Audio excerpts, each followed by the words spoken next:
This is a podcast by Lumina, the perfect space to innovate, collaborate, and grow in health, science, and tech. Makala Castelli, thank you very much for joining us on Health Tech Talks. Thanks so much for having me, Rebecca. It's great to be here. Makala, often life gives us lemons and we have a tendency to feel sorry for ourselves and want to crawl into a cave of self-pity. You were dealt one of the cruelest blows at just 32 when you were diagnosed with cancer, yet you took that experience and turned it into a positive. You've created something to help others who have been diagnosed with cancer. To use your words, you turned lemons into lemonade. So we'll come to that soon, but before we get there, I just want to talk a little about your life's journey and what has shaped your career to date. So you studied business at uni and have since worked largely in banking and self-storage. What attracted you to this career? I guess I've spent the last 15 years in property and finance, but always in marketing and strategy roles. I really loved economics at school, but I knew I was probably a bit more creative. So business really seemed like the right place to start. I've always been attracted to roles that are underpinned by customer experience and where experience drives advocacy. And I guess sort of bringing my business and health worlds together. I was in my 20s when I was working at Macquarie Bank and I was diagnosed with celiac disease. And it was really my first entree into health, I guess. There wasn't as much awareness about the gluten-free diet or celiac disease at that time. So I joined the board of Celiac Queensland. And that really gave me an insight into the role of health in the not-for-profit sector and just how important some of those support organisations are in bringing health and economics and policy and community together. And I think I've always tried to balance commercial outcomes with social impact across my career. So I guess even though I have two very separate, career roles in life, I always like to bring them together. So Makala, life was travelling along really nicely for you. You were moving up into senior roles within a national self-storage chain. But then in 2017, your life was turned upside down when at just 32, you were diagnosed with bowel cancer. What do you remember of that day? I remember thinking that there must have been some mistake. One day I was just hard at work. I was loving life. I was ticking all of the boxes. And the next day, it was a Friday night, and I was in an emergency department being told that I'd need surgery as soon as possible, that I couldn't wait until Monday. And nothing really prepares you to hear those three words. I remember sitting in hospital a few days later thinking that I couldn't be the only young woman diagnosed with bowel cancer, despite the shock of everyone around me, not just my family and friends, but, every doctor, every nurse that would come into my hospital room would pick up my chart and have a look, and just the look of shock on their face, and they would say, "Oh, but you're so young, this doesn't seem right. It can't be happening to you." And I think despite being so wonderfully supported by my family and my friends, you couldn't help but feel a little bit isolated and a little bit lonely because I couldn't see anybody that was traversing that same path. And it wasn't until I guess I made a friend in hospital. There was a beautiful young girl who used to just do laps and laps and laps of our ward. And we sort of connected and something just clicked and she had stomach cancer. And it wasn't until I had met her really that I guess I discovered that finding other people like me and other people who had that experience would be one of the keys to helping me navigate, all of the fun things that lay ahead, like surgery and chemo and all of the other countless complications that can come with cancer. But I think because I couldn't see anybody like me, I couldn't find anybody who was traversing that same path because there wasn't as much health visibility online back in 2017 as there is today. And I eventually found support, and I found actually lots of other women just like me, but I found them in Facebook groups and in places where you wouldn't naturally turn to for health support or health information. One of the first things you're told once you're diagnosed is whatever you do, don't Google. Dr. Google is not the place for you. But if not that, then where? So I spent most of 2018 in treatment, and I guess I really couldn't help but go through treatment with my marketing experience hat on and just see all of these gaps. And that's really what led me to thinking about ways that I could improve patient experience for people who are living with cancer. And this is what brings us together today. So even though it was an incredibly difficult period of your life, and I can't even begin to imagine, you were inspired by that to, as you say, turn lemons into lemonade, and you've started 2 businesses as a result, and one is called Oncana. What can you tell us about Oncana? I have. Oncana is a digital health and wellbeing platform for people living with and importantly beyond cancer.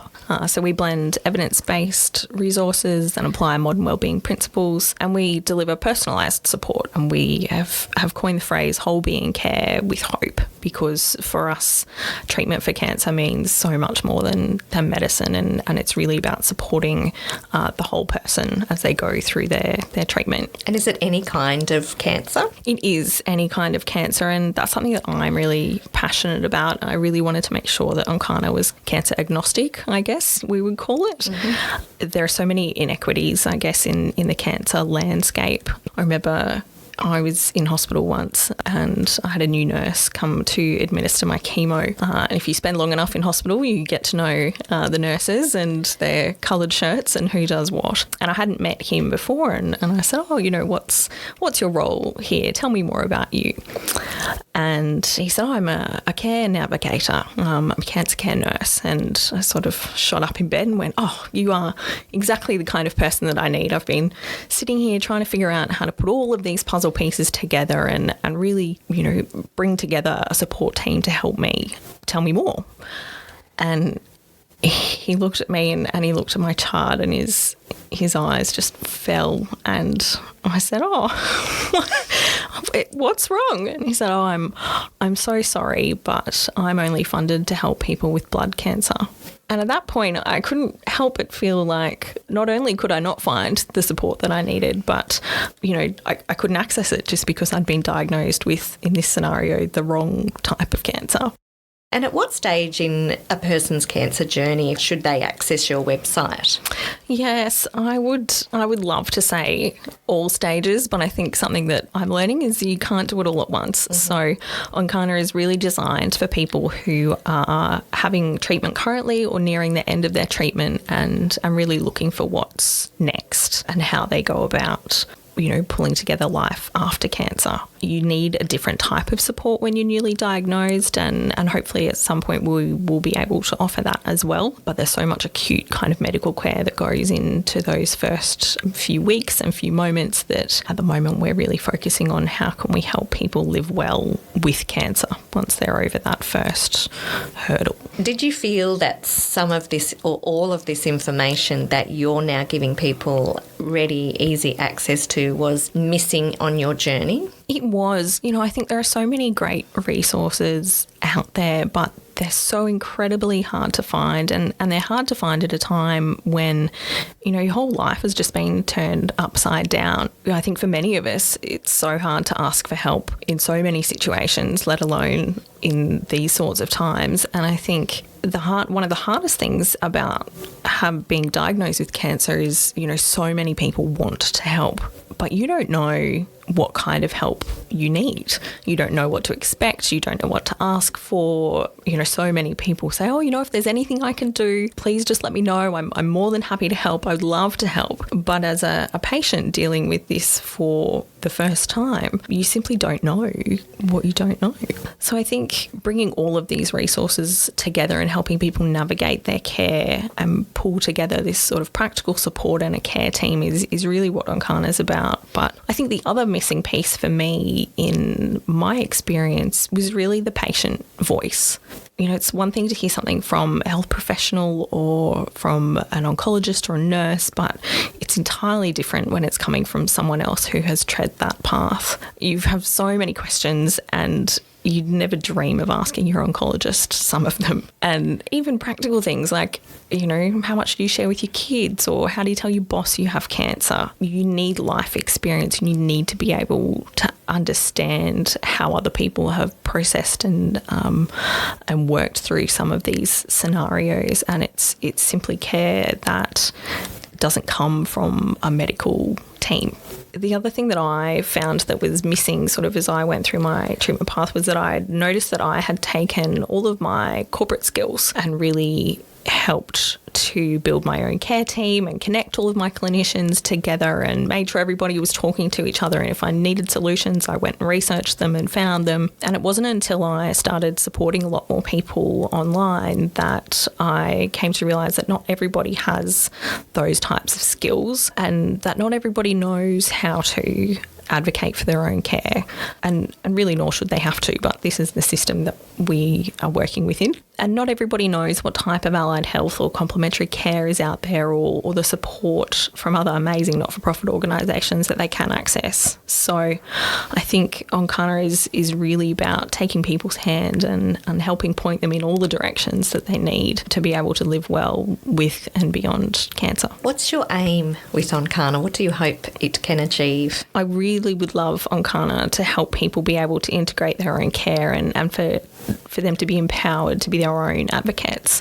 You know, we can curate the best evidence-based resources and we can connect the people to the support that they need. But at the end of the day, I think I'd really love to develop this new language around cancer. And it's not a language, it's a language that I see and speak and hear every day when I talk to patients.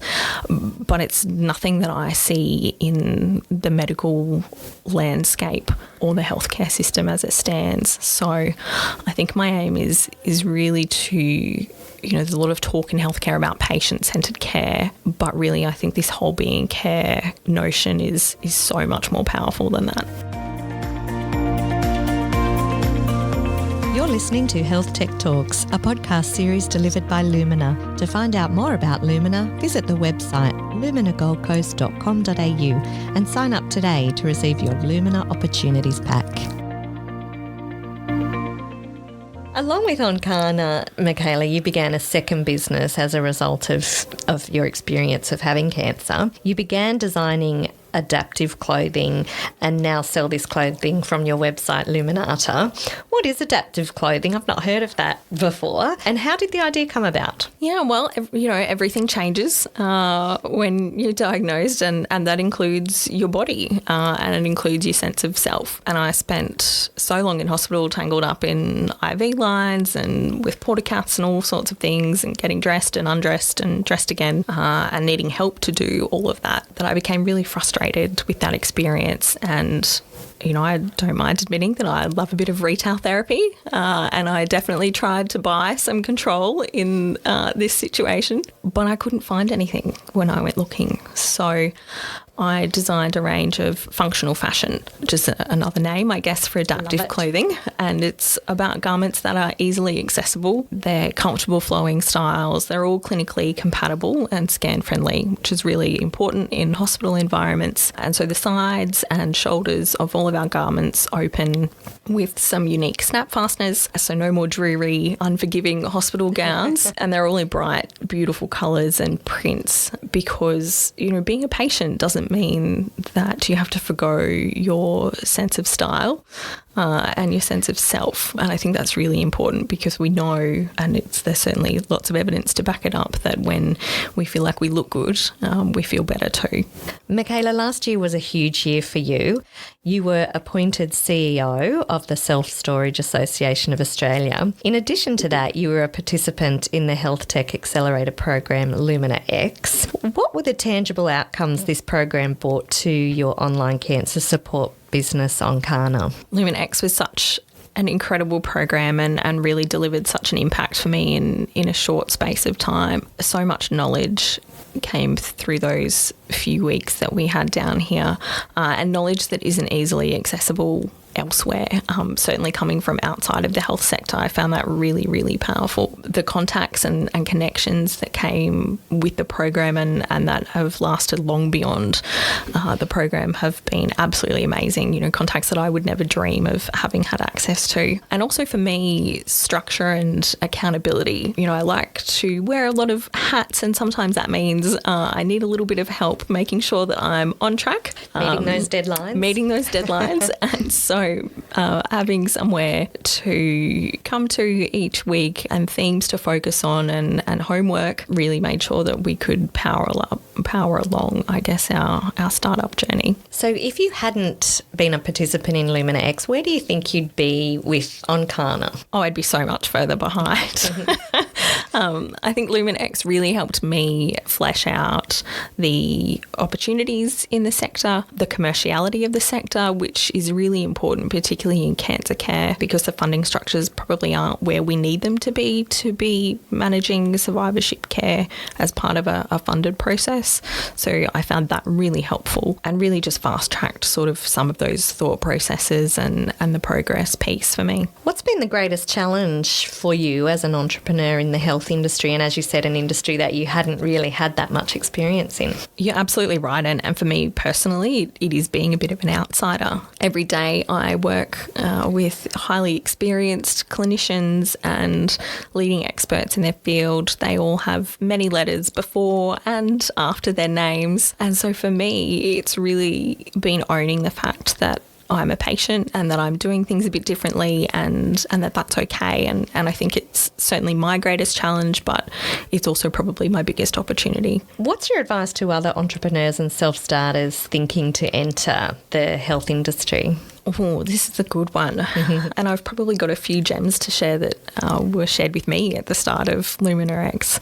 I think the first is probably becoming a student of the sector. You know, health tech is such a great industry in Australia, and there's so much happening here at the moment, particularly in southeast Queensland and on the coast. So really become a student of the sector and learn what's happening, connect with people. Something I have found in health is that people are so generous with their time and their insights. It's not always the case in the corporate sector. So it's been such a pleasant surprise here. And you'll receive tons of advice. You know, everyone will have a thought or an opinion or a suggestion on a way you should do something. But I think something that I was told at the start of Lumina X was remembering that you're the one who gets to decide what you take in and what you put aside. You know, you're the domain expert in whatever your field. So take it all and then process it, sit with it for a while. Don't be too precious, you know, be prepared to pull it all apart and put it back together, but just take the advice and run with what works for you at that time.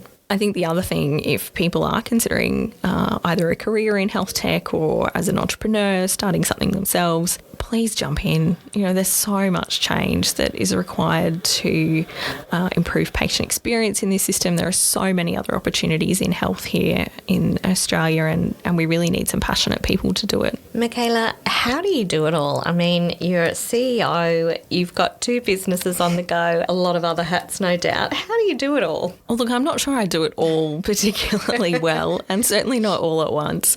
You know, cancer is such a life-defining moment, and it gives you so much more perspective. And I am just so grateful to be here, and I have so many wonderful friends who haven't been given that opportunity that I have no choice but to make every day count. And I'm so motivated to help others. And, you know, 1 in 2 Australians will be diagnosed with cancer in their lifetime, which is a staggering statistic. So, you know, if I can just help improve their experience by a fraction, you know, it will have all been worth it. Makala, we're doing this interview from the Lumina development here on the Gold Coast.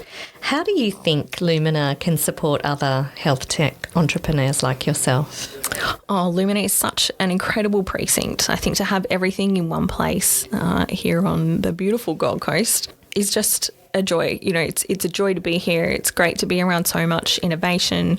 From a health perspective, you're so lucky to have this great congruence of kind of, you know, private and public and academia all together. And then there's this great sort of artificial intelligence and machine learning community that's growing. And they're doing some really cutting edge work here and really using incredible technology to save lives, which is incredible. So I think from here, you know, Lumina, this amazing community, there's such a passionate team here in Dren and Ben and Ariana. They really get behind you. And I think, you know, having that confidence and enthusiasm for health tech has been such a boon for the project. Before we let you go, what are your websites? Oh, absolutely. You can find Oncana at www.oncana.com.au. That's ONCANA. And then you can find Limonata Adaptive Clothing is www.limonata.com.au. Makala, you're an inspiration and it's been a privilege talking with you. Thank you so much. It's been wonderful. Thanks, Rebecca. To learn more about Lumina and how we work with health tech startups, visit luminagoldcoast.com.au and don't forget to sign up to receive your Lumina Opportunities Pack today.